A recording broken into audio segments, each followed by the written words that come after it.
칼로 갖고 그 위에서부터 이렇게 탁 때리면 어떻게 되죠? 아무리 긴 그 대나무라도 칼로 탁 하면 한 번에 이렇게 쫙 갈라지지 않습니까? 그걸 다 파죽지세라고 하죠. 사도행전을 한마디로 말하면 파죽지세입니다. 하나님의 그 말씀, 성령께서 역사하심으로 세상이 저항들이 있죠. 그 대나무도 마디마디가 있잖아요, 그죠? 그것처럼 이제 교회가 성장해 나가는 데 있어서 방해 요소들이 있습니다. 박해, 핍박 이런 것들이 있죠. 그런데 성령이 하나님의 말씀으로 딱 치니까 파죽 거침없이 하나님 나라가 확장되어 나가는 것을 보게 되죠. 그래서 사도행전은 이제 성령 행전이다라고 이야기합니다. 성령께서 이렇게 역사하심으로 이 무능했던 이 제자들이 성령의 권능을 입고 이 거침없이 땅끝까지 장소적으로 보면 예루살렘과 사마리아와 땅끝까지 이렇게 쫙 복음이 전거되죠. 그 의미에서 이제 뭐가 생깁니까? 교회가 생기잖아요. 그래서 사도행전도 앞에는 교회가 어떻게 시작됐는가? 교회가 다시 태어나는 거죠. 탄생, 그리고 발흥, 교회가 이제 커가는 겁니다. 그래서 확장이 돼가고, 그 다음에 또 교회가 새로운 도전들에 대해서 받아들이고 또 확장되어가는 그런 모습들이 이제 사도행전에 잘 나타내고 있죠. 그래서 사도행전 한마디로 이야기하라 하면 성경 용어들을 이야기하면 거침없이 가르치더라 이지만은 또 사자성어로 하면 파죽지세, 아주 멋있는 것 같아요. 교회를 향한 억압과 그 박해가 있었지만은 하나님의 말씀의 검으로서 또 성령의 역사로서 뭐 거침없이 성장해 나가는 그런 아름다운 모습을 볼 수 있습니다. 그래서 사도행전을 이렇게 공부하다 보면 이 에너지가 생깁니다. 에너자이즈. 막 힘이 생겨요. 막 기쁨이 생기고 또 뭐 자신감이 확 생기는 그런 아주 힘들고 지칠 때 읽으면 정말 성령 충만한 가운데서 다시 뭔가 간장제로 합니까? 이렇게 뭐가 피로 회복제처럼 그런 느낌을 줄 수 있는 아주 멋있는 책 말씀이 사도행전입니다. 거침없이 하나님 말씀이 또 우리에게 임하기를 원합니다. 그래서 우리가 또 근데 파죽지세 할 때 갈라지잖아요, 그죠? 죽는 건데 뭐 일단은 먼저 자기가 죽어야 되겠죠. 내가 갖고 있는 세상적인 정신이라든지 뭐 세계관 이런 것들이 주님의 칼 앞에서 이렇게 나누어지고 주님의 말씀이 다시 이렇게 자리 잡는 그런 내 안에서부터 이 성령의 역사가 일어나고 또 나를 통해서 또 주님께서 나를 붙들음으로써 또 세상을 이렇게 만들어가는 그런 것들을 좀 경험했으면 좋겠습니다. 그리고 이제 사도행전을 보면 이제 앞에 뒷부분은 이제 전반부는 이제 베드로에 대한 이야기가 많이 나오고요. 그다음 후반부는 이제 그 바울에 대한 이야기가 나옵니다. 많이 나오죠. 장소적으로도 보면 베드로 처음에는 예루살렘, 그죠? 그다음에는 사마리아, 그다음에 이방, 열방으로 이렇게 퍼져나가는 그런 모습을 보게 되고 전반부가 이제 베드로가 많이 언급되는 이유는 베드로가 유대인들에 대해서 이제 복음을 전하는 그 중심 역할을 하기 때문이고 후반부에 베드로 이야기가 많이 나오는 이유는 베드로가 이방인들에게 말씀을 전하는 사역자로 부름을 받았기 때문이죠. 그렇지만은 여기서 이제 베드로와 바울이 또 다른 사도들이 주인공이 아니라 그 사도행전은 성령께서 주인공이십니다. 성령 하나님이 이들을 사용하시고 있는 것을 보게 되죠. 그래서 사도행전을 다른 말로 하면은 성령 행전이다라고 말씀을 하기도 합니다. 그러면 이제 크게 단락을 좀 나눠보면 교회가 이제 어쨌든 예수 그리스도께서 십자가 위에 돌아가시고 부활하시고 승천하시고 또 성령이 임함으로 신약의 교회가 탄생했지 않습니까? 그죠? 하나님의 믿음의 공동체가 태어나는 거죠. 그래서 1장 1절에서 7장 60절까지는 교회가 태어났고 탄생이라고 할 수 있겠죠. 교회가 태어났다라는 측면에서 이야기할 수 있을 것 같고 8장 1절에서 12장 25절까지는 교회가 발형, 교회가 좀 커가다 아기가 놈이 커가잖아요, 그죠? 커가는 거. 그 다음에 13장 1절에서 20장 2절까지는 교회가 확장돼 갔다. 이제 그 열반까지 뻗어나가는 그런 모습을 보게 됩니다. 그리고 이제 컸으니까 큰 도전을 받게 되지요. 그래서 20장 3절에서 28장 31절까지는 이제 여러 가지 시험과 박해가 이렇게 오는 것들에 대해서 이제 이겨나가는 그런 모습을 보게 되죠. 그리고 이제 사도행전은 이제 저와 여러분이 잘 아는 것처럼 끝이 없습니다. 그러니까 끝난다 이게 없어요. 이게 왜냐면은 사도행전은 지금까지 계속되는 거죠. 성령의 역사는 주님 오실 때까지 이제 계속 진행되어 가고 있는 그런 모습을 보게 됩니다. 그래서 글로서 끝나는 것이 아니라 사도행전은 우리의 삶으로서 끝나게 되는 거죠. 예. 그래서 지금도 성령 행전이 지금 기록되고 있습니다. 예. 일본에서도 그렇고 한국에서도 그렇고 그 사이에서 우리가 살아가고 있는 그런 모습이죠. 예. 그래서 이제 사도행전을 자세히 보면은 또 사도행전의 역사 속이죠, 그죠? 그 역사 속에서 이제 교회가 태어났으니까 교회 안에서 여러 가지 이제 문제들이 발생하지 않겠습니까? 그래서 거기에 맞는 답들을 이제 제시하고 있는 것이 서신서입니다.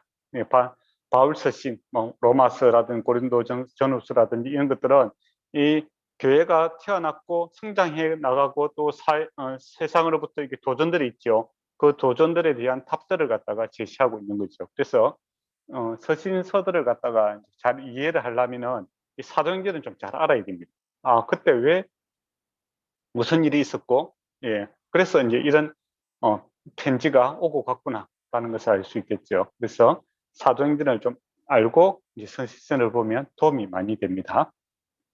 그리고 저와 여러분이 이제 목회하고 또 교회 하는 과정에서도 보면 이 사도행전에서 일어나고 있는 일들이 또 지금에도 일어나고 있는 거죠. 예, 그래서 우리가 교회에서 일어나는 일들을 우리가 하나님의 관점에서 또 성령께서 어떻게 바라보시고 있고 또 성령께서 어떻게 역사하실까에 대한 기대와 소망감으로 이렇게 볼 수 있고 또 우리가 이제 현대 교회가 문제가 많은데 초대 교회도 문제가 많았다라는 겁니다. 그래서 어떤 사람들은 뭐 초대 교회로 돌아가자 뭐 그런 사람들이 있어요. 마치 뭐 초대 교회는 전혀 문제가 없는 것처럼 아닙니다. 똑같습니다. 예. 예, 그때 살았던 사람이나 지금 살았던 사람이나 다 해 아래 다를 게 없는 다 죄인들입니다. 그리고 우리 인간들의 뭐 문화라든지 뭐 여러 가지 뭐 과학이라든지 인기 발전해도 인간의 그 속마음은 변하지가 않아요. 그래서 형태는 좀 다양하지만은 근본적으로 사람들이 갖고 있는 이 죄성 이걸 때문에 발생하게 되는 여러 가지 문제들은 답은 항상 이 예수 그리스도의 복음 안에 답이 있습니다. 그리고 내가 알아도 우리가 복음을 알아도 내 마음대로 안 되잖아요, 그죠? 예, 여러분이 쉽게 뭐 늘 경험하는 거잖아. 내가 복음을 알고 예수를 아나 예수님처럼 되지 않은 그러한 연약함을 경험합니다. 그러나 성령이 임하니까 사람들이 달라지더라라는 겁니다. 그래서 성령 충만함을 우리가 받고 매일매일 살아야 된다라는 것이죠. 그래야 새로운 역사를 이끌어 가시는 주님의 그 장중에 붙들림을 받아서 귀하게 쓰임 받고 또 주님 앞에 갔을 때 우리가 착하고 충성된 종이 되는 겁니다. 주님의 평가는 딱 두 가지밖에 없습니다. 착하고 충성된 종, 악하고 게으른 종. 자주 말씀드렸지만은 착하다, 악하다는 뭡니까? 마음의 문제지. 동기, 어떤 마음으로 이걸 하느냐. 그러니까 하나님 사랑하는 마음으로 먼저 그 나라와 그 의를 구하는 우선순위에 두고 이렇게 살아가는 사람은 착한 종입니다. 그리고 충성되냐, 게으르냐 이걸 보는 거예요. 그러니까 성과를 보는 게 아닙니다. 우리는 늘 이제 뭐 결과주의적 또 성과주의적 세상에 살아가다 보니까 결과만 좋으면 돼 이렇게 생각하는 경향이 많잖아요. 예. 그러나 주님께서는 결과를 보지 않습니다. 결과는 주인이 책임지는 거예요. 결과는 이미 나와 있습니다. 주님이 이미 승리하셨기 때문에 주님께서 보시는 것은 성실함이죠. 내가 주어진 자리에서 나에게 주신 것들을 얼마만큼 충성되게 하느냐 그걸 보는 거죠. 그런 의미에서 우리가 사명감을 가지고 이 사도행전을 좀 보았으면 좋겠습니다. 그래서 근본적으로는 성령이 임함으로 어떻게 됩니까? 이 제자들이 확 변하잖아요. 그죠? 근데 이게 뭐 갑자기 이런 세상이 왔느냐? 아니다라는 것이죠. 구약에서부터 예언이 되어 있더라라는 겁니다. 그래서 나중에 보겠지만 세 군데가 있지만은 대표적으로 에레미야서를 한번 보면 좋을 것 같아요. 에레미야 31장 31절에서 34절을 한번 읽어봅시다. 네, 목소리가 좋으신 분이 한번 읽어주시면 감사하겠습니다. 연자매라고 꼭 이야기는 안 하겠어요. 예레미야 31장 31절에서 34절입니다. 여호와의 말씀이니라. 보라, 날이 이르리니 내가 이스라엘 집과 유다 집에 새 언약을 맺으리라. 이 언약은 내가 그들의 조상들의 손을 잡고 애굽 땅에서 인도하여 내던 날에 맺은 것과 같지 아니할 것은 내가 그들의 남편이 되었어도 그들이 내 언약을 깨뜨렸음이라. 여호와의 말씀이니라. 그러나 그날 후에 내가 이스라엘 집과 맺을 언약은 이러하니 곧 내가 나의 법을 그들의 속에 두며 그들의 마음에 기록하여 나는 그들의 하나님이 되고 그들은 내 백성이 될 것이라. 여호와의 말씀이니라. 그들이 다시는 각기 이웃과 형제를 가르쳐 이르기를 너는 여호와를 알라 하지 아니하리니 이는 작은 자로부터 큰 자까지 다 나를 알기 때문이라. 내가 그들의 악행을 사하고 다시는 그 죄를 기억하지 아니하리라. 여호와의 말씀이니라. 예. 네. 앞에 그러나 이전에는 보면 그러나 이전에는 구약이죠. 새 언약을 맺었는데 하나님께서 남편이 되고 이스라엘 그 신부가 되었는데 말씀대로 안 살더라 이거죠. 그러나 중요합니다. 그러나 새 날에는 그날 이후에는 그날 이후가 언제입니까? 예수님께서 십자가에서 다 이루었다라고 하시잖아요. 그리고 이제 돌아가시고 3일 만에 부활하시고 그리고 성령이 임하는 겁니다. 성령이 임하니까 어떤 일이 생깁니까? 그들의 마음에 율법이 마음속에 기록되는 거예요. 주님께서 우리 안에 예수 그리스도 영이 우리 안에 거하는 겁니다. 그래서 큰 자나 작은 자나 예수님 알아라 이야기할 필요가 없다. 이 말은 뭐 전도하지 말고 가르치지 말라는 소리가 아니라 주님께서 들어와 계신다는 겁니다. 그래서 뭐 주님 그러니까 생명이 우리 안에 들어있기 때문에 하나님을 다 알 수 있는 그러한 날이 임하게 된다라는 것을 말씀하게 되는 거죠. 그리고 다시 죄를 기억하지 아니할 그러니까 죄를 이기면서 되더라라는 겁니다. 그러니까 그 제자들도 보면 어떻습니까? 성령이 임하기 전에는 어떻게 되죠? 복음에 대해서 알아요. 주님에 대해서 알고 하나님에 대해서 알아요. 그렇지만은 말씀대로 살아갈 능력이 없는 겁니다.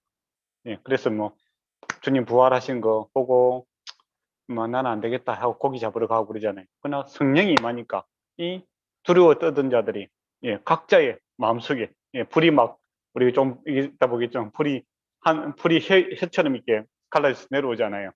각자의 마음속에 하나님의 말씀이 자리 잡게 되는 겁니다. 그리고 두려워하는 자들이 그 광장에 나가서 예수 그리스도가 예수님이 주요 그리스도 하나님 아들이시다 이렇게 담대하게 전하는 그런 일들이 생기게 되고 또 각자의 마음속에 임하니까 어떻습니까? 사람이 진짜 잘 안 변하잖아요. 그렇죠? 뭐 텔레비에서 얼마나 이렇게 보면 말 잘하시는 분, 설득력이 있고 뭐 좋은 자료를 가지고 이렇게 해도 사람이 잘 안 바뀌어요. 그렇지 않습니까? 근데 여러분이 복음을 들고 그 열방에 그러니까 민족이 다르고 언어가 다르고 그런 사람들한테 예수 그리스도의 복음을 전했는데 몇 마디 안 전했다 이거죠. 근데 어떻게 됩니까? 그 사람들이 삶이 변해. 자기들이 직업을 바꾸게 되고, 그죠? 또 온 삶을 갖다가 다 바치겠다 하는 사람이 있고, 그런 사람들이 생기더라. 나는 한국에도 선교사들이 왔을 때 어떤 일이 있었냐면은 처음에 왔을 때 그 한강변에서 목을 쳐서 죽였어요. 당연하죠. 근데 그들이 갖고 있던 게 성경이었죠. 그거 갖다가 이제 버리겠죠. 근데 사람들이 뭔가 싶어서 이제 그 주워다가 읽는 거예요. 읽다 보니까 어떤 마음이 생깁니까? 이 성령이 임하니까 그 예수 믿는 사람들이 생기더라. 그렇죠? 놀랍죠? 그런 일들이 생긴다는 겁니다. 그러니까 사람들 생각으로는 와 완전 실패다. 뭐 한마디도 못하고 전도도 못하고 죽었는데 그러나 말씀 자체가 힘이 있고 사람을 변화시키고 사회를 변화시키고 역사를 변화시키는 그런 능력이 있다는 겁니다. 예. 그게 성령이 임했기 때문이다. 성령은 왜 임했는가? 예수 그리스도께서 예, 새로운 날을 성취해 이루어 주시기 때문입니다. 그래서 지금도 하나님께서 역사하시고 계시다는 것이죠. 그래서 저와 여러분이 사역하면서 이제 마음에 이래도 되겠나 싶은 생각이 많이 들 거예요.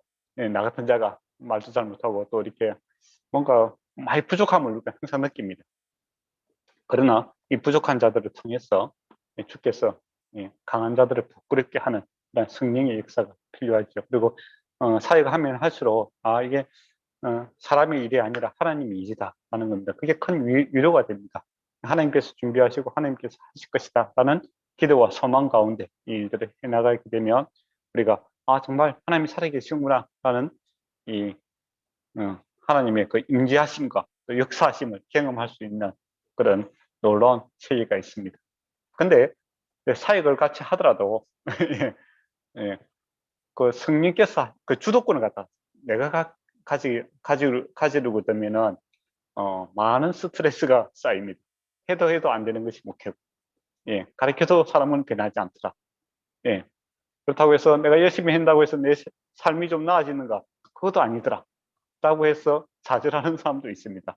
그러나 성령께서 주도권을 성령께 주고 하나님께 주면은 없는 가운데서 100만 명이 수만 명이 먹고 마시는 그런 놀라운 것들도 여러분이 경험하게 되는 겁니다. 여러분 주변에 보면 이제 그렇습니다. 여러분도 그럴 수도 있고 아무것도 교회들이 아무것도 없는데 제3국에 가면 여러 가지 일들을 큰 일들을 해 나가시는 분들이 많습니다. 근데 그들의 재산이 있는 것이 아니고 아무것도 없어요. 그냥 기도합니다. 기도하면 때를 따라 또 오시는 하나님의 손길을 경험할 수 있는 놀라운 그런 믿음의 세계를 경험하고 살아가는 사람도 있고, 또 그런 거 없이 성령께 기도하지 않고 또 성령의 역사 관계없이 내가 주도권을 갖고 하면은 피곤해서 못합니다. 피곤해서 못하게 되는 일이 되죠. 목회뿐만 아니라 예수 믿고 살아가는 모든 것이 그렇습니다. 내 삶의 주도권을 주님께 돌리게 되면 무명한 자 같으나 유명한 자가 되고 없는 자 같으나 있는 자가 되는 신비한 삶을 살아갈 수 있지만은 삶의 주도권은 내가 딱 쥐는 동시에 은행의 창구에 아무리 돈이 많아도 늘 불안과 염려 속에 살아갈 수밖에 없다는 것을 기억했으면 좋겠습니다. 네. 그러면 사도행전에 이제 쓴 목적이 뭘까? 이제 그걸 생각해 봅시다. 예.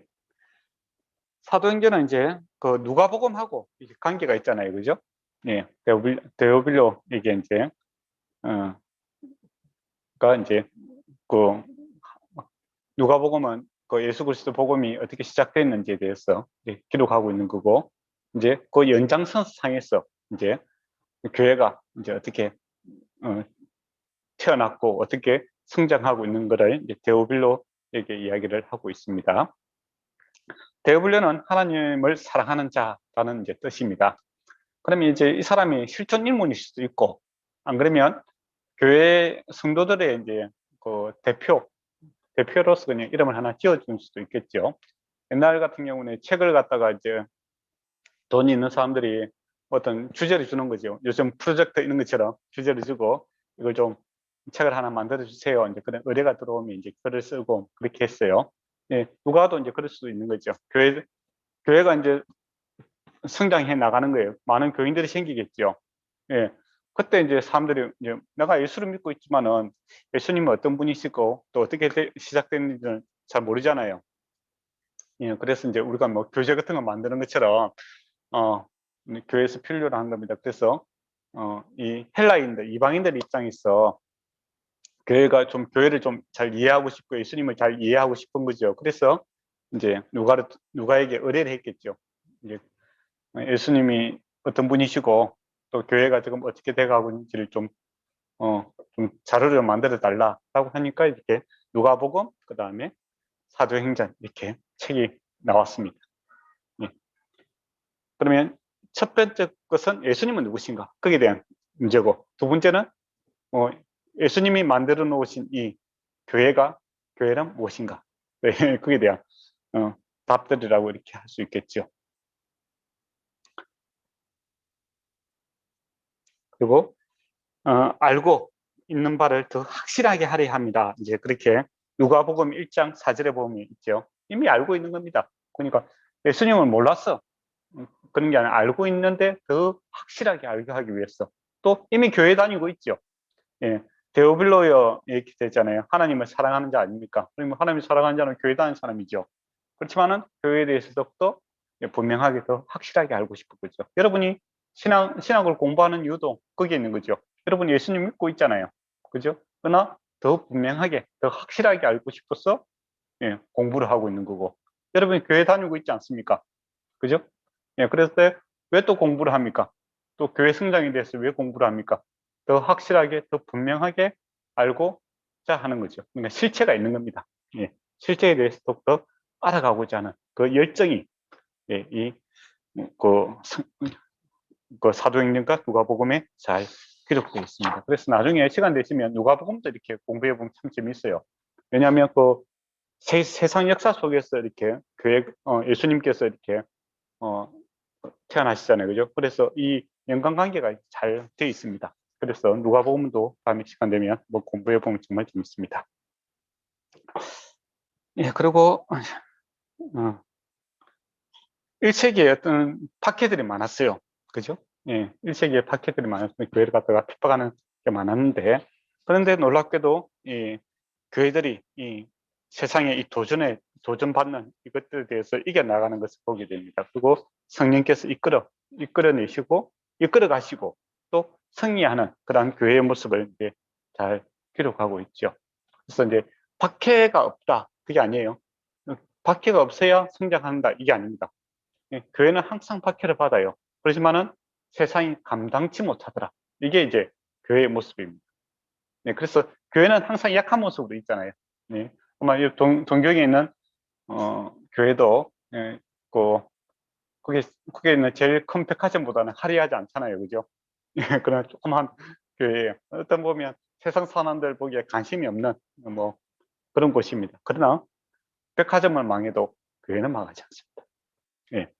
교회를 박해했던 로마 제국, 그 당시 로마 제국은 뭐 모든 길은 로마를 향한다고 했지 않습니까? 그 로마는 망했어요. 그렇지만은 교회는 지금까지도 살아남고 있죠. 그리고 요즘 같은 세대에 뭐라면 혁신해야 살 수 있다. 그런 이야기를 많이 하죠.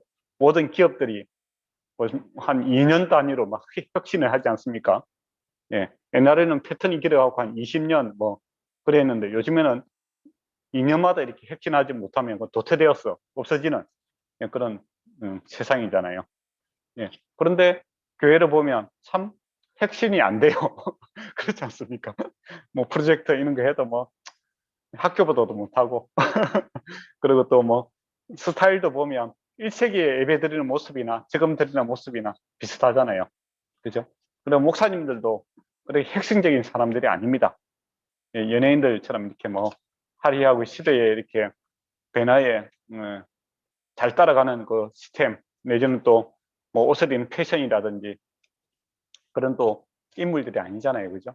예, 그럼에도 불구하고 예, 그 잘 나가고 화려했던 기업은 망하더라도 교회는 2000년 역사 속에서 계속 성장하고 예, 성숙해지고 있다라는 것을 기억해야 됩니다. 놀라운 일이죠. 예, 100년을 가는 기업 이거 대단하지 않습니까? 그리고 500년을 가는 국가 이거 대단한 거예요. 그런데 기독교는 좀 2000년이 넘었습니다. 그리고 점점 확장돼 나가잖아요. 예루살렘에 있던 그 조그마한 공동체가 지금 세상 어디에 가도 교회 없는 곳이 없잖아요. 그렇잖아요. 놀랍지 않습니까? 예. 그만큼 이렇게 성장하고 성숙할 수 있는 이유가 어디 있는가? 그리고 또 좋은 환경도 아니잖아요. 박해를 받으면서 보통 대기업도 국가에서 이렇게 박해해버리면 망합니다. 그렇죠. 큰 기업도 아마 일본에 있는 큰 기업도 아마 세상에서 국가에서 그리고 사회에서 어, 망하게 할 수 있는 방법은 뭐 간단하죠. 그죠? 예. 한 1년 안에 망할 수가 있습니다. 공중분해가 될 수가 있어요. 그러나 교회는 그 많은 핍박과 어려움 가운데서도 성장과 성숙을 하고 있다. 이거는 세상의 관점으로서 이해하기 힘든 부분입니다. 그래서 사람들이 세상의 기준을 가고 교회로 올 수가 없어요. 이해가 안 되는 그런 곳입니다. 그렇지만은 우리는 이해가 하죠. 왜? 세상을 이기신 예수 그리스도의 영이 함께 하시고 또 예수 그리스도께서 세상을 주관하시는 그 왕이시고 만주의 주님이시기 때문에 이것이 가능한 일입니다. 그래서 지금도 주님께서 세상을 다스리고 계십니다. 예. 그게 우리가 그 산증인이 돼야 되죠. 그리고 이제 저자를 한번 봅시다. 저자는 누굴까요? 네, 항상 질문에 답이 있지 않습니까? 네, 질문이 뭡니까? 저자는 누굴까요? 네, 누가죠, 누가. 제일 쉬운 답입니다. 교회 시험은 너무 쉬워요. 네, 여러분이 교회 시험 칠 때 웬만하면 예수님, 하나님 하면 한 90점 맞습니다. 네, 저도 목사 시험 볼 때 마지막 그 랜덤하는 시험이 있어요. 그리고 우리 교수님이 세 분 계시더라고. 교수님은 이제 방마다 이렇게 들어가서 또 구두 시험을 치는데 교수님이 물어보더라고요. 그래, 기독교에서 뭐가 제일 중요하다고 생각합니까? 물어보대요. 제가 답은 뭐라 했겠습니까? 네, 이때는 답을 길게 하면 안 됩니다. 옆에서 보니까 길게 하니까 막 꼬투리 잡더라고요. 그래서 저는 딱 한마디만 했습니다. 예수. 딱 해요. 거기서 끝하면 안 돼요. 예수님이 딱 하면 그 다음에 또 물어보니까 눈치를 보고 있어야 되지. 예수? 딱 있으니까 답이 틀린 말은 아니잖아요. 맞는 말인데 아직 답을 다 듣지는 못했으니까 다시 물어보기도 그렇고 그리고 또 시간은 가고 서로 이제 눈으로서 이제 계속 이야기를 하고 있었죠. 그때 답답한 사람이 먼저 이야기하게 됩니다. 그래서 교수님이 그래 맞다면서 그러면서 이제 그 중에서 이제 속죄가 중요하다 그렇게 이야기하더라고요. 근데 만약에 제가 먼저 속죄를 이야기했으면 아마 다른 이야기를 하셨을 거예요. 그래서 답을 할 때는 항상 한마디만 딱 하고 기다리는 게 좋습니다. 예. 얼마나 쉬워요. 누가복음은 누가 찍었는 건 누가. 예. 누가는 직업이 뭘까요? 의사죠. 예. 근데 이제 의사라고 했을 때 이제 그 시대에 가서 이제 의사가 어떤 사람인가 한번 봐야 돼요. 지금은 이제 우리가 모든 분야가 이렇게 분할이 잘 돼 있잖아요. 그죠? 전문화되어 있는 그런 시대입니다. 그리고 의사들이 요새 뭐 돈을 많이 버니까 뭐 서로 의사 되려고 하고 또 공부도 많이 하시고 정말 엘리트 집단들이 있죠. 그 당시는 이제 의사가 어떤 사람일까 보면 그 당시는 이렇게 뭐 학문이라든지 이런 것들이 뭐 전문화되어 있지 않았죠. 예, 그래서 뭐 다 미켈란젤로 있는 사람들 봐도 예술도 하고 뭐 수학도 하고 뭐 모든 거 다 하죠, 그죠? 옛날도 그런 분위기죠. 그 당시 이제 의사라고 했을 때 이제 그렇게 뭐 전문화되어 있는 직종은 아니고 그렇지만은 이제 사회에서 이제 계층으로서 보면은 한 중상층 정도 되는 그런 사람들입니다. 그러니까 누구나 이제 의사 시험이 없죠. 그 당시에는 시험이 없고 하고 싶으면 하면 됩니다. 능력이 나타나고 잘 고친다는 소문만 나면 의사가 될 수 있는 그런 사회죠. 저희 어렸을 때 이제 의사 제도가 없을 때 한의원 같은 데 가면은 그랬죠. 침 놓는 사람이 있고 뜸 나는 사람이 있고 자격증은 없는데 이제 저 사람 잘한다라고 하면 이제 의사가 되는 의사로 불러주는 이제 그런 시스템이죠. 가만히 생각해 보니까 그 당시 뭐 약이 별로 없었잖아요, 그죠? 예, 보통 기름 이야기였어요. 예, 그 다음에 뭐 간단한 그런 이제 약초들이 약이기 때문에 그렇게 크게 전문성을 발휘할 수 있는 일은 아니었다 하는 겁니다. 그래서 또 뭐 그렇다고 해서 뭐 그 무식한 사람은 아니고 그러니까 그냥 일반적인 그냥 사람이었다 이렇게 보시면 될 것 같습니다. 그러니까 누가 특별한 사람이 아니라 일반적인 사람 중에서 하나님께서 하나님을 알고 그 재능을 사용하는 사람이었다 이렇게 보시면 될 것 같아요. 그래서 일반적인 사람을 하나님께서 이렇게 귀하게 사용하는 이유는 저와 여러분도 이 사회에서 그냥 중상층과 같은 그냥 평범한 사람이지 않습니까? 그죠? 예, 평범한 사람을 하나님께서 들어서 이렇게 영광스럽게 사용할 수 있다 하는 것을 기억했으면 좋겠어요. 그래서 하나님께서는 특별한 사람을 쓰는 것이 아니라, 예, 하나님의 장중에 붙들리게 되면, 예, 일반적인 사람이 특별하게 되는 겁니다. 이게 거룩이잖아요. 예, 성전에 드려지는 그런 것들이 특별한 것이 아니라 하나님의 터치가, 예, 하나님의 거룩과 접촉이 되면 이게 거룩한 물건이 되어버리는 겁니다. 그것처럼 저와 여러분이 참 평범한 사람이죠. 그렇지만은, 예, 하나님의 터치하신 성령께서 우리 안에 내주하고 있습니다. 그래서 여러분은 어느 누구보다도 다른 특별한 사람입니다. 예, 왕 같은 제사장이죠. 예, 그래서 저와 여러분이 갖고 있는 재능들이 그렇게 탁월한 사람들 있죠. 있는데, 예, 보통은 이제 저처럼 이제 평범한 사람들이에요. 예, 그렇지만은, 예, 주께서 우리를 딱 잡고, 예, 터치하시, 만지심이 있으면은 우리가 하나님 나라에 기 쓰임 받는 그런 기회가 있다라는 것이. 그러니까 얼마나 좋습니까? 어느 누구나 주께서 터치하시면, 찾아오시면, 예, 특별하게 쓰임을 받을 수 있다라는 건 너무 귀한 일이죠. 예. 그래서 하나님께서 그 그냥 평범한 누가를 들어서 이렇게 귀한 일을 하고 계시다라는 것이죠. 그 사도행전을 읽어보면 우리라는 표현이 있고 그들이라는 표현들이 있습니다. 즉 우리라고 할 때는 누가도 거기 있었다는 거죠. 그죠?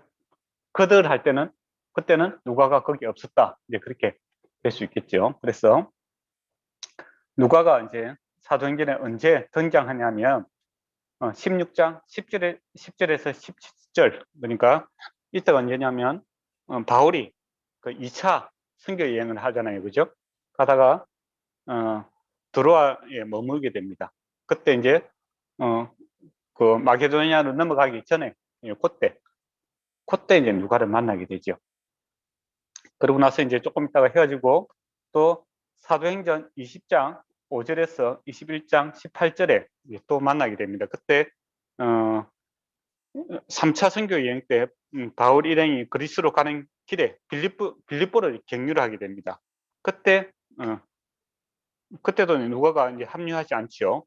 그러나 이제 그 귀국할 때, 예, 다시 한편 그가 오던 길에, 예, 다시 빌립보에서 누가를 만나게 되고 빌립보가 이제 다시 그 어디까지입니까? 예루살렘까지 그 바울과 이렇게 동행을 하게 됩니다.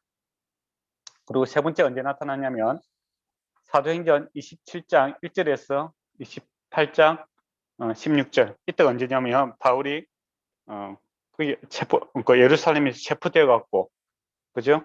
헤롯의 그 아그리파 궁에 갇히게 되죠. 그러고 나서 로마로 이제 이송되고, 그래서 로마 감옥에서 2년 동안 있는데, 그때 이제 누가가 합류를 해서 같이 걸어가게 됩니다. 같이 이렇게 가게 되죠. 그래서 사도행전에 읽을 때 우리라는 표현을 쓰면 이제 그때 누가가 있었구나. 그리고 그들을 할 때는, 예, 누가는 없었다라는 것이죠. 그래서 이제 그 누가가 다 자기 경험했던 이야기를 쓰는 것이 아니라 성령께서 사도들과 또 하나님의 사람들을 갖다가 사용해서 하나님 나라를 갖다가 이렇게 확장해 가는 이야기들을 조합해서 이렇게 잘 정리를 했다, 이렇게 볼 수 있겠죠.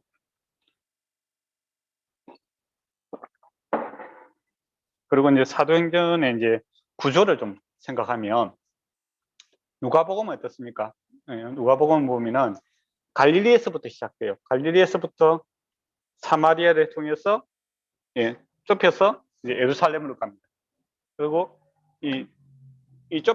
좁혀졌잖아요, 그죠? 좁혀졌는데 이제 사도행전은 예루살렘에서 시작해서 사마리아로 땅 끝까지 넓어지는 거죠. 이렇게 X자로 해서, 예, 그러니까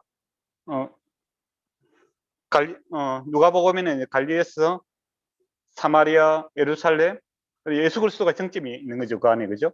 예수 그리스도 십자가와 부활이 그 정점에 있는 겁니다. 그러고 나서 예수 그리스도께서 십자가에서 부활했더니 성령이 임했더니 어떻게 된다는 겁니까? 땅 끝까지, 예, 예루살렘과 사마리아 땅 끝까지 복음을 확장되어 나가는 말씀이 이렇게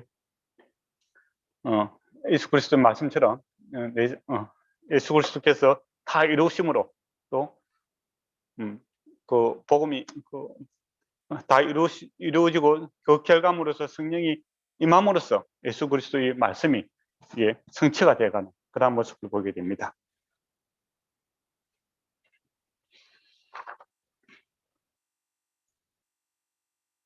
그리고 누가복음 그렇게 보시면 될 것 같네요. 네, 지리적으로 보면 그렇네요, 그죠? 네, 그렇게. 지리적으로 보면 또 예수님께서 말씀하셨던 것처럼 예루살렘과 사마리아 땅 끝까지 내 정인이 되리라는 말씀, 즉 예수 그리스도의 말씀이 이렇게 성취되어가는 그런 모습도 볼 수 있겠죠. 그리고 이제 순교자, 이게 발음하기 힘들더라고요. M-A-R-T-Y-R. 제가 내부에 쳐보니까 아무리 따라 하려고 해도 잘 안 되더라고요. 너무 이제 한국식으로 발음하면 좀 미안찮아요. 그래서 연자매가 한번 순교자를 발음해 주시면 감사하겠습니다.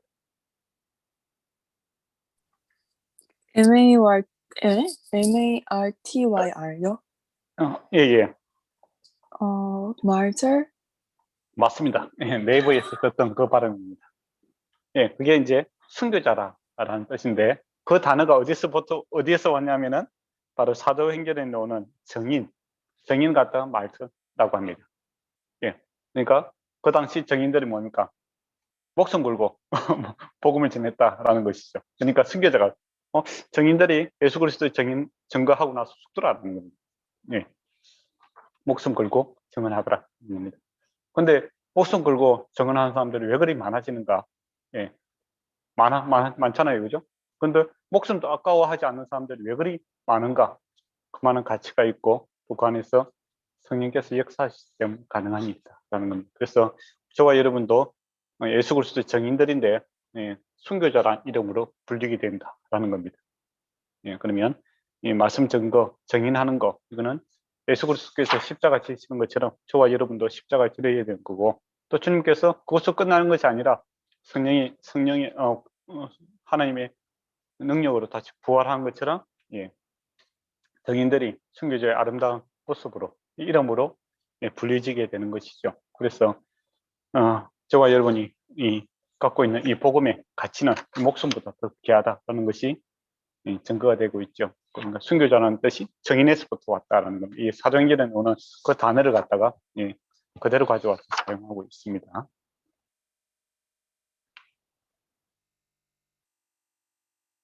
그리고 내 아버지께서 약속하신 거 이게 이제 누가복음 24장 49절에도 나오고 또 사도행전 4절에서 사도행전 1장 4절에서 5절에서 나오는데 그들에게 능력이 임할 것이다 라는 겁니다. 그러니까 성령이 갑자기 기분 좋아서 온 것이 아니라 약속하신 것들이 임해지고 있다라는 겁니다. 예.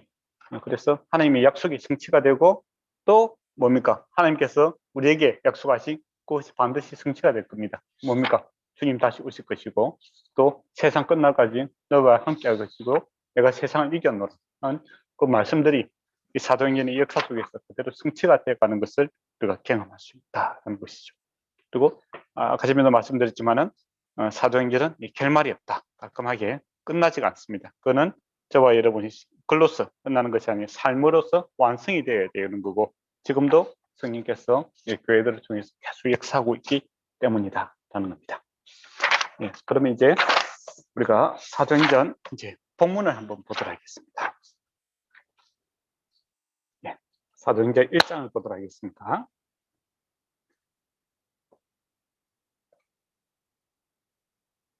1장 1절에 보면 이제 데오빌리어라고 되어 있습니다. 근데 누가복음에는 뭐라고 합니까? 1장 1절에 데오빌리어 카카요라고 되어 있죠. 근데 조금 차이가 있죠. 누가복음 1장 1절에는 데오빌리어 카카요 아니다. 1장이 아니구나. 데오빌리를 가리켜서 1장 2절이네요. 데오빌로 카카요라고 하고 있고 사도행전은 데오빌로요라고 이렇게 하고 있습니다. 예, 어떻게 왜 달라졌을까요?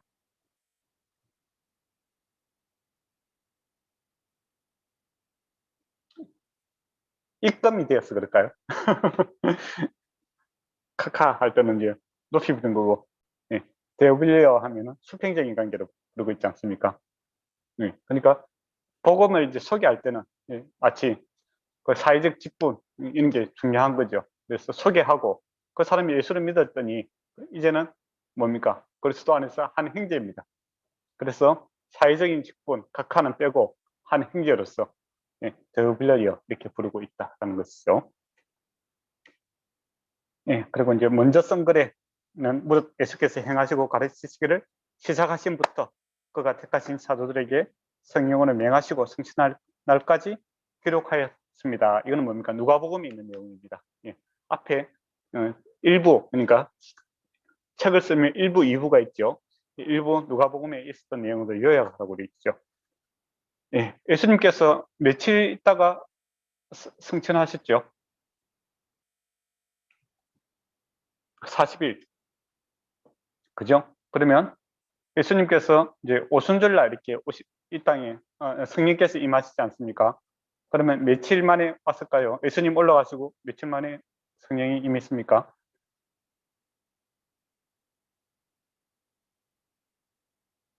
예.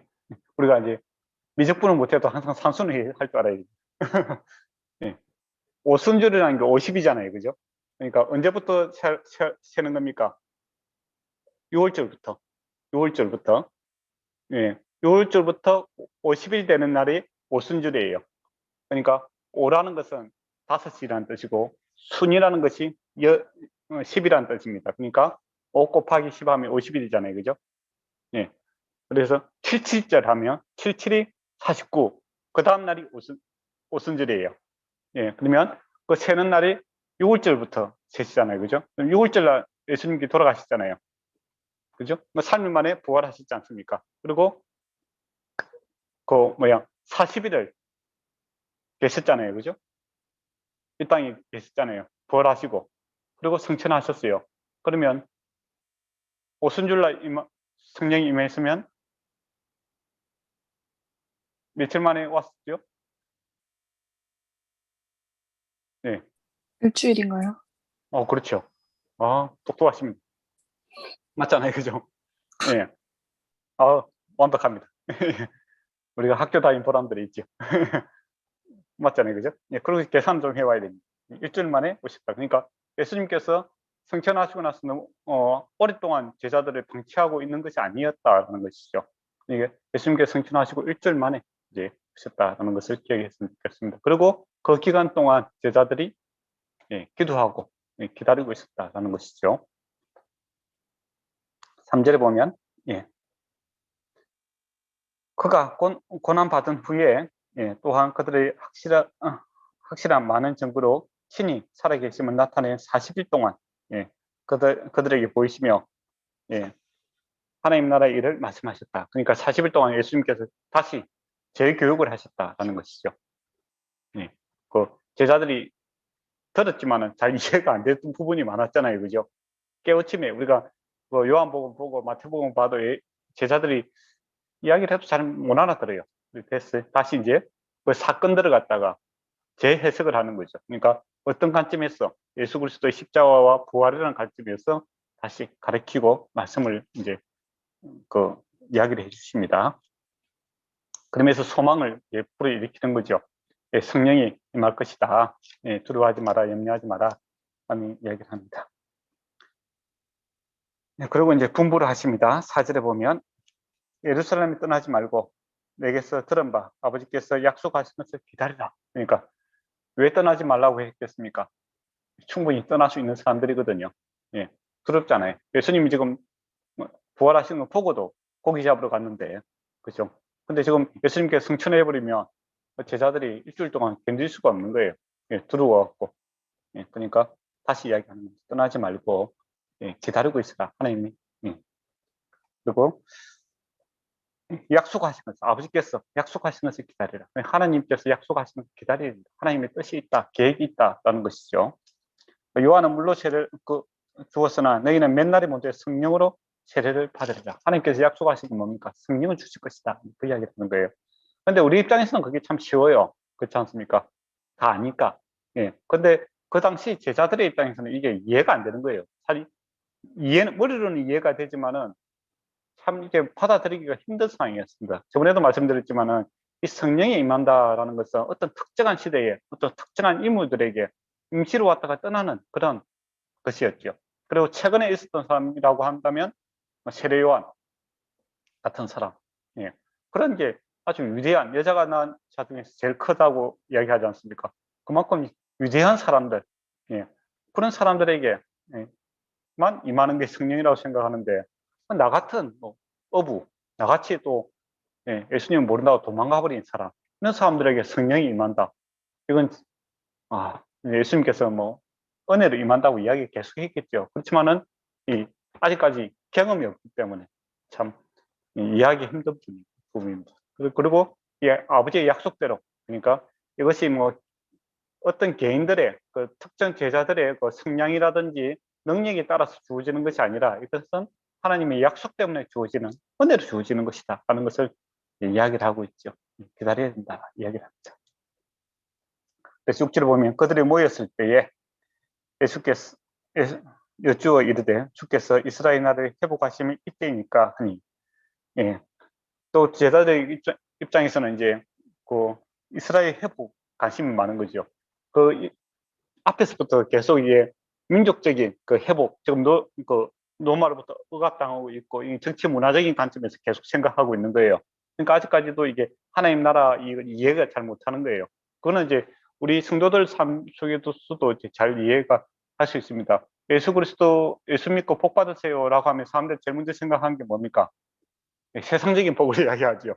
지금도 사람들은 복 받는다고 생각하면 이제 돈을 많이 가진다든지 건강해진다든지 안 그러면 뭐 명예를 얻는다든지 뭐 그런 쪽으로 많이 생각하잖아요. 그죠? 우리가 뭐 예수 그리스도 안에 있는 복이다라고 했을 때 우리가 영생을 얻고 근본적으로 우리가 천국에 가게 되고 또 주님과 함께 살고 이런 것들이 이제 더 우선적인 건데, 사람들이 복하면 그럼 뭘 생각합니까? 그냥 세상적인 복을 먼저 생각하는 것처럼 제자들도 그런 거죠. 처음에는 지금 하나님 나라 생각하면 이스라엘만 좀 한정되어 계속 생각하는 거예요. 우리만 자꾸 하나님 나라지 이방인들은 열방까지 품을 수 있는 그릇들이 안 되는 겁니다. 성령이 지금 임하지 않았으니까 이해가 안 되는 그런 입장이죠. 그래서 때와 시기는 아버지께서 권한에 두셔서 너희는 알 바 아니다. 앞에서도 계속 했던 말이에요. 그죠? 근데 계속 좀 이야기하고 있는 겁니다. 성령이 임하지 않으니까 이해가 안 되는, 마음에 와닿지가 않는 거죠. 그래서 다시 또 이야기하죠. 예. 여기서 이제 본문에 보면 이제 원문에 보면 그러나가 있습니다. 그러나 8절에 들어가기 전에 그러나 때와 시기는 아버지께서 자기의 권한에 주셨으니 너희가 알 바 아니다. 그러니까 관심 끊어라 이거죠. 그러면 아무것도 하지 못하고 안 하면 되겠네요. 그게 아니다라는 겁니다. 그러나 8절에 그러나가 들어 있습니다. 그러나 오직 성령이 너에게 임하면 너희가 권능을 받고 예루살렘과 온 유대와 사마리아 땅까지 이르러 내 성인이 되리라 이야기를 합니다. 그러니까 때와 시기 하나님이 어느 주관하실 것인데, 그렇다고 해서 우리는 아무것도 안 하고 그러면 수동적으로 가만히 있는가? 아니다라는 겁니다. 그러나 성령이 임하게 된다는 겁니다. 임하게 되면 그리고 권능을 우리가 받게 된다 이야기를 합니다. 그러니까 지금 제자들은 사실 자기 능력이 없다는 것이 이미 판정이 됐지 않습니까? 그 십자가 있을 때 다 도망갔고, 또 예수님 부활하고 나시고도 자기들은 뭐 부끄러워서 이제 고기 잡으러 가고, 또 지금 예수님께서 이야기해도 잘 이해가 안 되고, 그죠? 그러나 권능이 임하게 된다. 권능이. 그러니까 이 하나님의 일을 하나님께서 하시는데 너희의 힘으로 하는 것이 아니라 하나님의 힘으로, 능력으로 하게 될 것이다. 그러면 그 권능이 얼마나 크냐라고 했을 때 예루살렘은 지금 우리가 이야기하기에는 뭐 그 정도는 쉽겠네 그렇게 생각할 수 있겠죠. 같은 문화고 뭐 우리가 같은 민족이고 그렇게 생각할 수 있잖아요. 그러나 그렇지 않습니다. 그 얼마 전에 50일 전에 무슨 일이 있었죠? 예수님이 지금은 안 갔으니까 40일 전이네요. 그죠? 40일 전에 무슨 일이 있었습니까? 예수님은 거기서 십자가에 못 박아 버렸잖아요. 그렇잖아요. 그래 보면 예루살렘에서 이렇게 내 정인이 된다라는 것은 뭡니까? 예, 죽을 수 있는 거죠. 맞지 않습니까?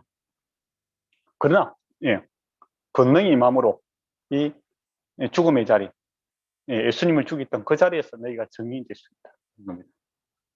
그리고 살아남아야 사마리아까지 가겠죠, 그죠? 예, 사마리아 원수 아닙니까? 원수. 예루살렘 유대인들과 사마리아 사람들은 원수 관계입니다. 원수의 땅에 가서도 예, 내 정인이 될 수 있다라는 겁니다. 주님의 권능이 임하니까 그곳에서도 예수님의 권능이 임하여 그들을 제자 삼을 수 있는 그런 놀라운 일이 생기죠. 네, 그런 권능. 그리고 더 나아가서 땅 끝까지 이방인 문화가 다르고 언어가 다른 그 사람들까지도 예, 가서 예수 그리스도의 정인이 될 수 있는 그런 권능이 임한다라는 겁니다. 예, 그러니까 이 권능이 얼마나 큰 겁니까? 사실 관계가 안 좋은 두 나라, 어느 나라든 어느 세계 지구를 이렇게 보면 항상 붙어 있는 나라들이 별로 관계가 안 좋잖아요, 그죠? 예, 역사적으로 보면 서로 싸우고 항상 관계가 안 좋아요. 예. 근데 그 두 나라들이 그렇게 몇천 년을 같이 있어도 예, 같이 잘 화해가 안 됩니다. 맞죠? 예.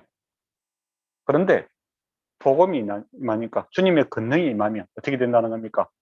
하나가 된다는 것이죠. 그러니까 이 성령이 임하는 거 이건 놀라운 일입니다. 원수까지도 예, 변하여 친구가 될 수 있고 더 나아가서 뭡니까? 한 가족이 되고 더 나아가서 뭐가 되죠? 바울이 이야기하는 것은 한 지체가 된다는 겁니다. 그리고 언어, 이 땅끝까지 언어가 다르고 문화가 달라도 예, 우리는 뭐 언어가 조금 달라도 답답하잖아요, 그죠? 예. 근데 언어가 조금 다르면 좋은 점도 있어요. 우리가 뭐 언어가 조금 다른 외국 사람들 만나면 나쁜 소리 안 하잖아요. 항상 좋은 이야기만 하죠. 할 줄 아는 말이 별로 안 되기 때문에 항상 감사하다 이야기하고 항상 하이 인사하고 그죠? 불만이 있으나 삭히고 말할 방법이 없으니까 그렇잖아요, 그죠? 그렇지만은 문화가 다르면 이제 진심으로 내가 받아들이기 힘들잖아요. 그러니까 외국인하고 내가 결혼을 하는데 그 사람 말 같이 언어는 잘 모른다. 그러면 예, 나쁜 일은 없지만 좋을 일도 없다. 그래서 결혼 안 하죠. 예. 그런데 주님의 권능이 임하면 어떻게 된다는 겁니까? 그들과 한 지체가 된다는 겁니다. 그건 놀라운 일이죠. 성령이 임한다는 것은 놀라운 일이거든요, 진짜. 예. 그리고 내 정인이 되더라. 예. 그 정인이 아까 전에 말씀한 것처럼 예. 순교자라는 영어 단어가 여기서 나오게 됩니다. 똑같이 사용합니다. 그러니까 예수 그리스도의 정인들이 이제 순교자죠. 그러면 빨리 다 죽었는가? 그건 아니죠. 예. 사도들이 예, 살만큼 삽니다. 그 사명이 끝나야 죽죠. 그러니까 베드로도 순교당하고 바울도 순교당하고 제자들 대부분 다 순교를 당해요. 근데 살 만큼 사시고 예, 마지막 어떻게 보면 어떻게 보면 육신까지도 이렇게 주를 위해서 드리는 이제 그런 모습들이 나죠. 그리고 후회하지 않습니다. 뭐 두려워 염려하는 것이 아니라 예, 기쁨으로 죽게 되죠. 그리고 그 초대교회 이제 그 교회사에 보면 재밌는 이야기를 많아요. 그 로마에서 이렇게 뭡니까? 이 뭐지? 원형 경기장 이름이 뭡니까 그게? 갑자기 생각이 안 나네. 그 있죠? 콜로세움인가요? 맞습니다. 예, 콜로세움에서 이제 그 기독교인들을 갖다가 뭐 사자의 밥도 주고 또 이렇게 목도 치고 뭐 그렇게 하잖아요. 쇼를 위해서. 예, 근데 이제 네로가 이제 보고 열을 받았어요. 문연에 나와 있습니다. 이 인간들이 웃으면서 죽었다. 그러니까 예수 그리스도의 정인들이 죽으면서 뭐 두려워 공포 이 가운데 죽은 것이 아니라 예, 웃으면서 죽었다 적어놨는 거예요. 그러니까 이 성령께서 예, 순교자들의 그 순간까지 함께 있는 겁니다. 그래서 그들이 웃으면서 죽었던 이유는 죽는 동시에 뭐 고통이 없었다는 것이 아니라 예, 새로운 영의 눈이 열렸는 거죠. 그래서 천국을 바라보고 죽는 겁니다. 그거는 이제 지금도 여러분이 이제 그 소천하시는 분들 보면 우리가 이제 영혼이 뭐 육신이 있지만은 이제 돌아가시기 직전에 이렇게 하늘 문이 열리는 것을 보시는 분들이 있어요. 그래서 뭐 이렇게 얼굴이 죽게 돌아가시기 전에 정말 환하게 변해서 돌아가시는 분들이 있습니다. 손을 내밀며 예, 그런 모습들을 제가 이제 몇 번 봤어요. 예, 여러분도 아마 그렇게 됐으면 좋겠네요. 예, 그런 이제 죽음까지도 이기는, 예, 예수 그리스도께서 죽음을 이기시고 부활하셨지 않습니까? 그것이 그냥 옛날 이야기가 아니라 우리 성도들의, 정인들의 삶 속에서 이렇게 역사하시는 겁니다. 지금도. 예, 그래서 신앙 안에서, 이제 성령 안에서, 주님 안에서 사시는 분들이 마지막에 천국을 바라보며 돌아가시는 그런 모습을 보면 참 은혜가 됩니다. 예. 근데 이제 주님 없이 돌아가시는 분들 보면 참, 예, 두려워 떠는 그런 모습을 보게 되죠. 예, 막연하게. 정말 이게 대조가 됩니다. 예. 그리고 보면 장례식에 가면 그게 또 나타나잖아요. 그죠? 예, 장례식장에 가서 노래 부르는 집단은 교회밖에 없습니다. 그렇지 않습니까? 예, 슬퍼하지 않고, 예, 천국 뭐 찬양하고 그렇잖아요. 그죠? 예, 예, 그만큼 소망이 있는 그런 것이, 그런 것이 정인의 삶이죠. 예. 그리고 구절을 보면 이 말씀을 마치고 그들이 보는 데서 올라가시니 구름이 그를 가려 보이지 않게 하더라 되어 있습니다. 주님께서 하늘나라에 올라가시다라는 겁니다. 예, 그리고 이제 본 그대로 내려오시리라 이야기합니다. 그러면 예, 이걸 보고 어떤 사람들은 이제 주님께서 그러면 하늘로 올라가시면은 어디 계시는가 이렇게 이야기를 하시는 분들이 있죠. 예, 어디 있습니까? 요새 뭐 자연과학이 발전되니까 뭐 우주에 뭐 어디에 있냐 뭐 그런 식으로 하는데 그게 아니죠. 예, 유대인의 세계관이라는 것은, 예, 그 바울이 삼천천을 이야기하죠. 삼천천. 예, 이야기하지 않습니까? 그러니까 저와 여러분이 살고 있는 지구, 예, 이 자연계를 갖다가 첫째 하늘이다 이렇게 이야기를 합니다. 그리고 둘째 하늘은 영계, 그러니까 마귀라든지 아니면 천사가 사는 그런 영계, 삼천천, 세 번째 하늘은 가장 거룩하신 하나님이 계신 곳이다. 그렇게 이야기하는 거죠. 그러면 예수님은 어디에 계시는가? GPS를 찍는다면, 예, 어디에 계신다고 해야 되겠습니까? 네, 그렇죠. 세 번째 하나님이 계시기도 하고, 첫 번째 하나님이 계시기도 하고, 두 번째 하나님이 계시기도 하겠죠. 우리 안에 계시고, 예, 마무리 죽어야 계시는 그런 어떤 존재론적으로 우리가 이해하기가 힘든 부분이 있습니다. 예, 그래서 뭐, 자연과학을 생각해서 그러면 예수님께서 공중에 계속 뭐 떠돌아다니는가 그렇게 생각하시면 안 되고, 예, 구름이 가리웠다라는 것은, 예, 다시, 예, 인간의 위치에 있는 것이 아니라 하나님의 위치로 돌아가셨다 이렇게 보시면 될 것 같습니다. 근데 이거 갖다가 뭐 물리적으로 예수님께서 지금 구름 위에 뭐 돌아다닌다 그런 식으로 생각하시면 안 되고 하나님은, 예, 예수님 하나님이 아닙니까? 하나님의 위치에 계신다라는 것이죠.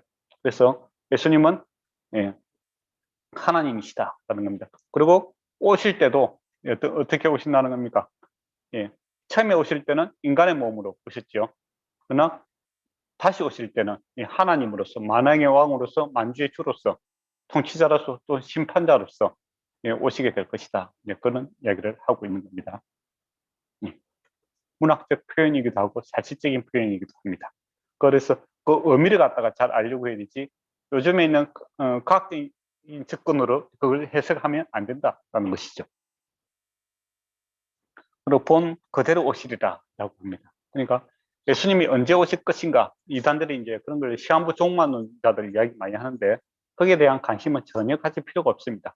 예수님 오실 때 믿는 자나 믿지 않는 자나 분명하게 알 수 있게끔 오십니다. 그러나 우리는 그 시기가 중요한 것이 아니라, 예, 예수님 오실 때 내가 구원을 받을 수 있는가, 이게 제일 중요하죠. 그리고 그 구원은 지금 내가 주님과 함께 사는 것, 이 성령이 임하는 겁니다. 함께 삶으로써 바로 알 수 있는 겁니다. 그때 가야 알 수 있는 것이 아니라 바로 주의 권능이 임함으로, 성령이 임함으로 주님과 함께 살든지 안 그러면 주님 밖에 살든지, 이게 영장성에 있는 거지 이게 뭐 갑자기 분리되어 갖고 탁 오는 것이 아니다라는 것이죠. 그래서 지금 내가 주님과 함께 사는 것, 이게 제일 중요합니다.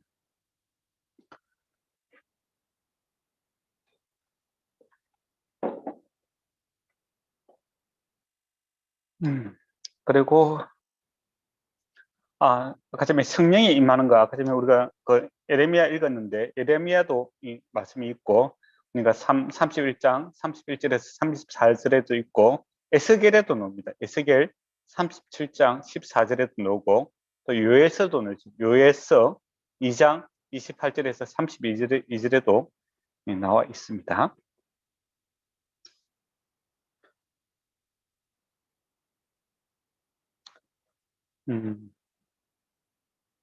그리고 12절에 보면, 제자들이 감람원이라는 산으로부터 예루살렘으로 돌아오니, 그러니까 예수님은 감람원의 산에서 이제 올라갔었겠죠, 그죠? 예. 그리고 다시 이제 예루살렘으로 돌아옵니다. 그때 많이 걱정도 되고 기대감도 있고 그렇게 하겠죠. 그러나 소망, 주님께서 새날을 주시고 성령이 임하실 것이고 하나님의 약속이 성취된다는 그 말씀이, 그럼 예루살렘에 있는 그 예수님이 죽였던 그 사람들의 두려움을 이겨 나가는 것을 보게 되죠. 우리 믿음으로 지금 가고 있습니다. 하나님의 약속을 말씀을 붙들고, 두렵지만은 내가 다시 주님, 주님의 말씀대로 내가 가겠다 하는 겁니다. 그리고 가까운 안식일에 가기에 알맞은 거리다. 그러니까 예루살렘 안식일날 이제 걸어갈 수 있는 거리가 있어요. 짧은 한 몇 킬로 안 됩니다. 요 충분히 갈 수 있는 거리입니다. 그러니까 안식일을 범하지 않았다라는 것이죠. 그러니까 올라간 날은 뭡니까? 안식일날 올라가시다 이렇게 볼 수 있겠죠, 그죠? 안식일날 갈 수 있는 거리다라고 했으면 안식일을 범하지 않았으니까, 그날이 올라가신 날이 안식일이었다 이렇게 볼 수 있겠죠. 맞습니까? 그리고 이제 예수님의 제자들이 이제 그들이 요하는 다락방으로 올라가니라라고 되어 있습니다. 다락방 하면은 또 이제 그 이제 문화를 좀 알아야 되겠죠, 그죠? 우리가 살고 있는 집 구조하고 그 사람들이 살고 있는 집 구조하고 다르잖아요, 그죠? 안 그렇습니까? 그러면 그 사람들 집 구조가 어떠냐라고 했을 때 1층은 이제 그 말이라든지 당나귀, 뭐 이런 창고, 그다음에 뭐 주방, 요리할 수 있는 그런 주방이 있는 구조죠. 그다음에 2층으로 올라가면, 그게 이제 침실, 잘 수 있는 그런 곳이고, 3층으로 올라가면 우리는 지붕이 이렇게 돼 있는데 그게는 지붕이 되는 게 아니고 옥상처럼 평평합니다. 평평해서 거기서 곡식 같은 거, 옷 같은 거 이렇게 말릴 수 있는 그런 구조가 되어 있는 겁니다. 그러면 이제 우리가 엘리야 이야기 보면 가부가 있잖아요, 그죠? 그리고 다락방에 누가 삽니까? 엘리야가 살았잖아요.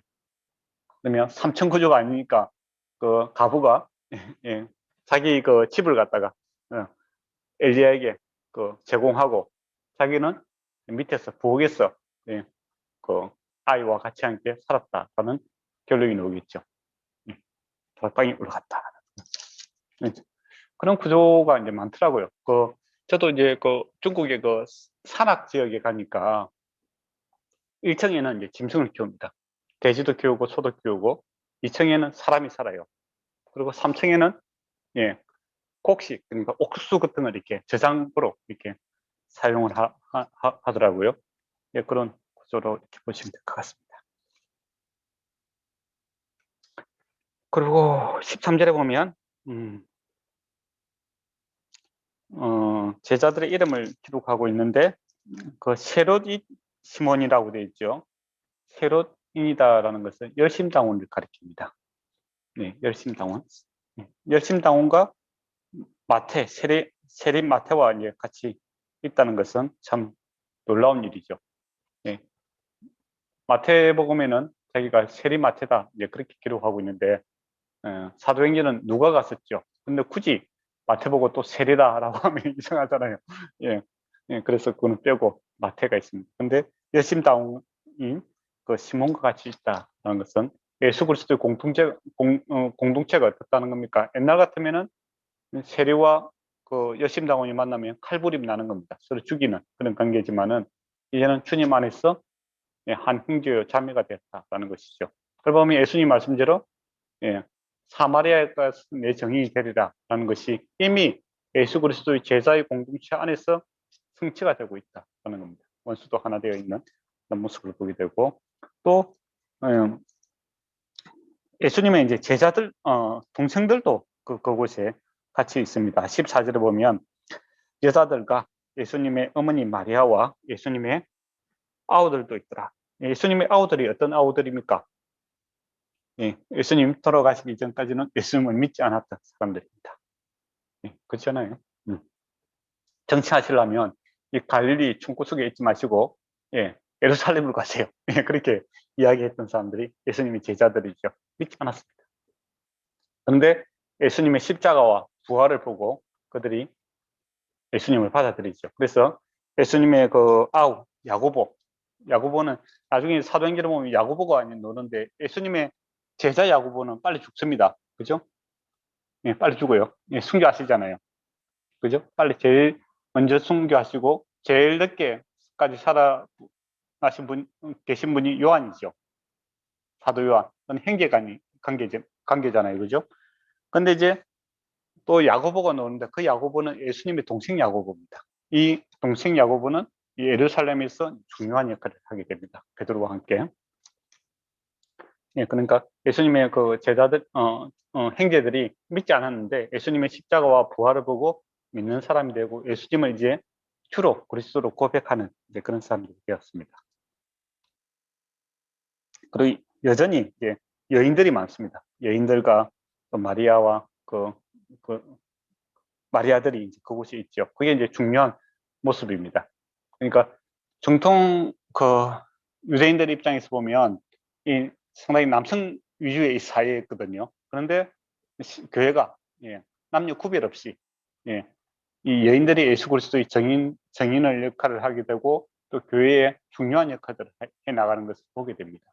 예, 지금도 그렇죠. 교회에서 여성분들이 정말 중요한 역할을 하고 있지 않습니까? 가르치기도 하고 예, 그 학생들 가르치기도 하고 또 양육도 하고 또 신방도 잘하시고 힘든 사람들 위로도 하고 또 많은 역할들을 해나가는 그런 것이 초대교회부터 있었다라는 겁니다.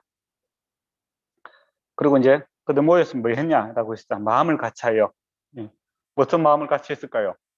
하나님의 아버지의 약속이 성취될 것을 예수님께서 성령을 주시겠다고 했지 않습니까? 하나님의 약속이 성취되는 것을 바라보고 예수 그리스도의 마음을 품고 같이 기도하고 있습니다. 오로지 기도에 힘쓰더라. 사실 기도하는 것 외에는 지금 할 수 있는 게 없어요. 그렇지 않습니까? 네, 뭘 하겠어요? 할 수 있는 게 없는 거예요. 할 수 있는 능력도 없고. 맞잖아요. 그래서 그때 이제 아무것도 할 수 없을 때 기도해야 됩니다. 기도하고 있죠. 그때 모인 사람 몇 명입니까? 120명이죠. 예. 그리고 베드로가 그의 형제들 가운데서 일어서서 이 베드로가 이제 보면 리더십이 있어요. 항상 물에도 먼저 뛰어들기도 하지만은 항상 이렇게 뭔가 타고난 이렇게 뭐랍니까?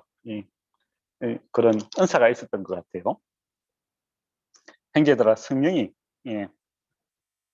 다윗의 입을 통하여 예수 잡는 자들의 길잡이가 될 유다를 가리켜 미리 말씀하신 성경이 응하게 하였으니 마땅하도다. 이 무슨 이야기 하고자 하냐면 예수님이 12제자인데 가룟 유다가 지금 배반해서 죽었잖아요. 그죠? 그래서 12명이라는 그 숫자를 채워야 된다. 근데 이게 내 개인적인 생각이 아니라 성경에서 미리 기록된 있는 내용이다. 그 이제 말씀에 근거해서 지금 이 일들을 해 나가는 것을 보게 됩니다. 이게 중요합니다. 그래서 교회에서 중요한 결정을 내릴 때 항상 말씀에 근거가 좀 있습니다.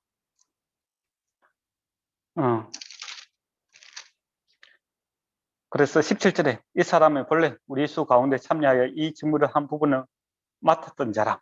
예. 근데 이 사람은 18절에 이 사람은 불의의 삭스로 밭을 사고, 이 불의의 삭스는 뭡니까? 대제사장들한테 이 은 30을 받았잖아요. 그죠? 예. 그리고 죽었어요. 예. 그리고 그거 이제 그 돈을 갖다가 집어 던져버리죠. 예. 나는 관계없다 하니까 제사장들이 뭡니까? 나도 관계없다. 라고 하고 죽고 나서 그 은 30을 가지고 밭을 삽니다. 그래서 묘지를 만들죠. 그러니까 예루살렘의 그 순례객들 와다가 갑자기 돌연사 할 수도 있잖아요. 예, 나그네들, 이 사람 죽을 수가 있잖아요. 그 사람들을 위한 묘지를 만들었다. 이 이야기입니다. 예. 그리고 보면 이제 몸이 곤두박질하여 배가 터져 창자가 흘러나온지라. 참 비참하게 죽었는데, 복음서에 보면 어떻게 되어 있습니까? 목을 매여 죽었다고 했잖아요. 맞죠? 네. 근데 여기는 뭐 배가 터져 죽었다. 이거 뭐 어떤 내용이 좀 다르잖아요.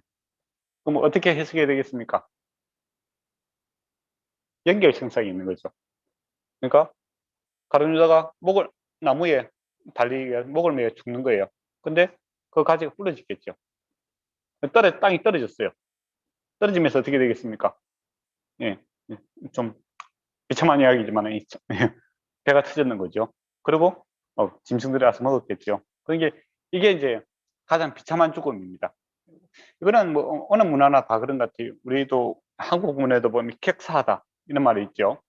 그러니까 집에서 죽는 자녀들 품에서 이렇게 죽는 것은 이제 최고의 그 죽음을 생각했고, 격사 그러니까 나그네 되어서 뭐 길가에서 이렇게 죽는 것은 이제 비참한 죽음이다 그렇게 생각하는 거예요. 그렇잖아요. 저와 여러분 죽었는데 내가 시신을 갖다가 이렇게 뭐 잘 매장을 해주면 좋은데 길에 방치해준다. 그럼 참 보기도 그렇고 서글픈 일이잖아요, 그죠? 예. 근데 저주의 상징입니다. 나무에 매달린 것도, 목을 매 죽는 것도, 예, 나무에 매달린 것도 저주의 상징이고, 또 그 시체가, 예, 수습할 사람이 없었어. 예, 이렇게 비참하게 있는 거, 저주받았다는 거죠. 그러니까 그 가룟 유다가 저주 가운데, 하나님의 저주 가운데 죽었다 이런 것을 이야기합니다. 암하겠다. 예, 그리고 이 일이 예루살렘의 모든 사람이 알아졌으니 그 말대로 아게다마 피밭이다. 그러니까 저주다 이거죠. 예, 저주 죽었다라는 겁니다. 예, 시편에 기록되었을 때 이게 이제 기록되어 있다는 겁니다. 이게 하나님 말씀이 성취다라는 것이요. 그 거처를 황폐하게 하시며 거기에 거하는 자가 없게 하소서 하였고, 또 일렀을 때 그의 직분을 타인에게 취하게 하소서 이야기하고 싶은 겁니다. 그래서 가룟 유다가 이제 그 손실되었는데 그 직분을 다른 사람에게 취하게 하소서 했다. 그러면 뭡니까? 그 말씀대로 우리가, 예, 그 12명이라는 그 사도수를 채워야 된다. 이 이야기를 베드로가 지금 하고 있는 거죠. 그러면서 21절에 요한의 세례로부터 우리 가운데 올리신 날까지 주 예수께서 우리 가운데 출입하고 살 때에 항상, 이제 12절에 항상 우리와 함께 다니던 자 중에 하나를 세우자라는 겁니다. 그러니까 세우는데 조건이 있다라는 겁니다. 조건이 뭐냐라고 했을 때 예수 그리스도와 늘 동행했던 사람들 중에서 택해야 된다. 왜 그렇습니까? 정인이 해야 될 일이 뭐죠? 예수 그리스도에 대해서 정인을 해야 되잖아요.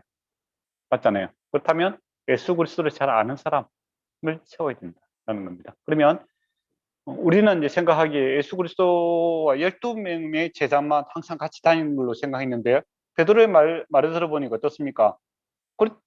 12제자가 아니지만은 예수님과 늘 동행했던 사람들도 많다라는 것이죠. 그죠?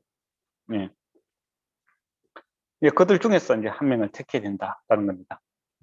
그리고 항상, 예, 예, 성실함을 강조하는 거죠.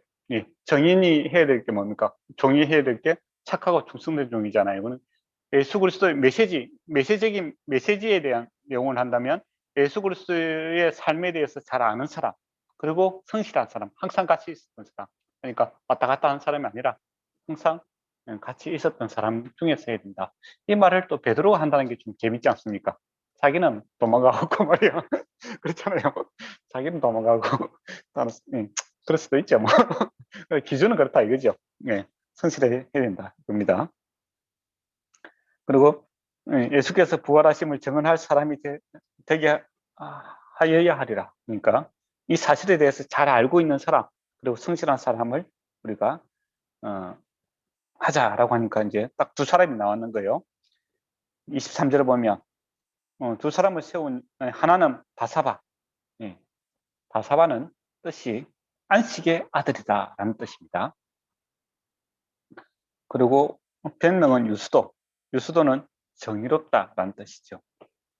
하나는 요셉이, 하나는 마띠아. 네, 마띠아는 마카비 혁명 때 이렇게 좀 유명했던 사람입니다. 그들은 그러니까 그 사람이 아니라 이제 이름이 이제 갖다 붙인 이름을 사용하고 있는 거죠. 예.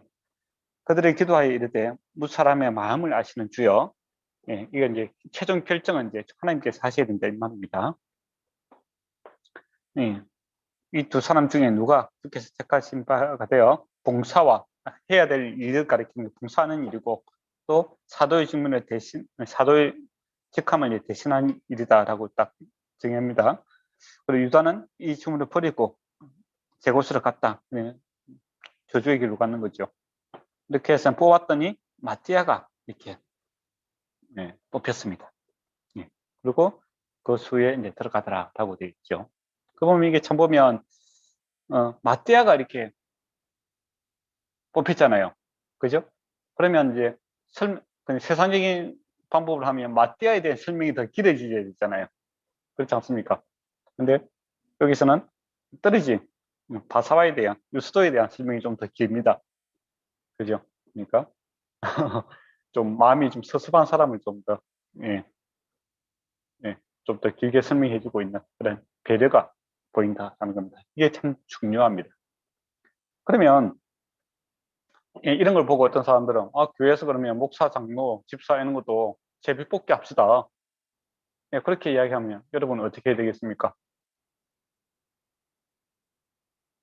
뽑았더니 예, 어린 아이가 뽑히면 그 장로가 돼야 되니까 그건 아니잖아요, 그죠? 예, 물론 이제 여기 보면 이제 조건이 있잖아요, 그죠? 마띠아가 돼도 되고 유스도가 돼도 돼요. 조건은 다 충족하는 사람입니다. 그러나 그 중에서 이제 하나님의 뜻을 구하는 것 이런 거는 괜찮겠죠. 만약에 장로라든지 집사라든지 어떤 교회의 어떤 중요한 지책을 맡길 사람을 선출해야 된다. 그런데 전 교인 중에서 이렇게 제비를 뽑는다. 그렇게 하면 이제 안 되는 거죠. 그렇지만은 조건을 맞추고 이 일에 합당한 자 분명하게 이야기하잖아요. 그죠? 예수 그리스도의 증인이 되어야 되는 자고 또 이 사실에 대해서 분명히 알고 있는 자고 또 앞으로 무엇을 해야 될까? 예수 그리스도의 증인으로서 봉사하고 살아가야 될 것에 대한 조건을 딱 맞추고 그 조건에 맞는 사람들이 샘플이 이제 구성이 됐어요.